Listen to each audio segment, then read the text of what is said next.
So why do I think education is no longer fit for purpose? I think you've got to understand why the education system was built and what it was built for. And I think the underlying purpose was to get us jobs. All of our parents wanted us to be secure in our future, wanted us to have jobs.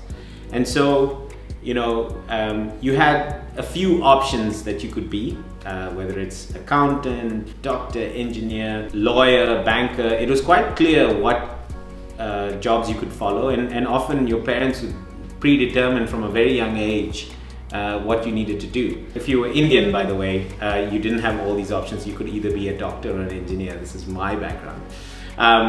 And the problem with that is, or the reason that worked was, it was quite easy if you were going to follow a fixed number of careers to determine what you needed to study as a foundation. Now, what's changed is that nobody knows what the jobs of the future are going to be. The way I explain it is all these consulting companies out there that are trying to predict the jobs in the next 5 years. I think McKinsey, all of the big consulting companies will release this report saying what are the jobs or the skills of the next 5 years. And what you'll notice is they change their mind every year. So not only are the jobs of the future changing from what we knew when we were growing up, they keep changing. So if you're going to design an education system, how can you design what to teach kids because you don't know what jobs are going to be coming in the future? And I think this is the conundrum. The education system that we've built today, by design, is no longer fit for purpose. Just look at the kind of jobs that the latest report I could find popped up. Talk about drone manager.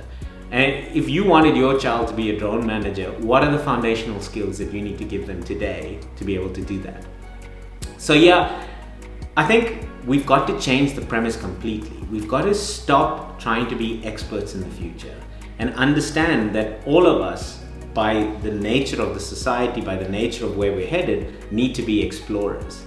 And how do you then prepare to be an explorer? And the truth is, what you've got to do is spend time discovering yourself, understanding your strengths, understanding your capabilities, understanding what inspires you. And then ultimately being the best you that you can be. And if you are able to do that, then you will have a chance to find the right role in whatever the future ends out to be. And this is the concept that we are very passionate about. We think education systems of the future need to spend time understanding you and not the other way around.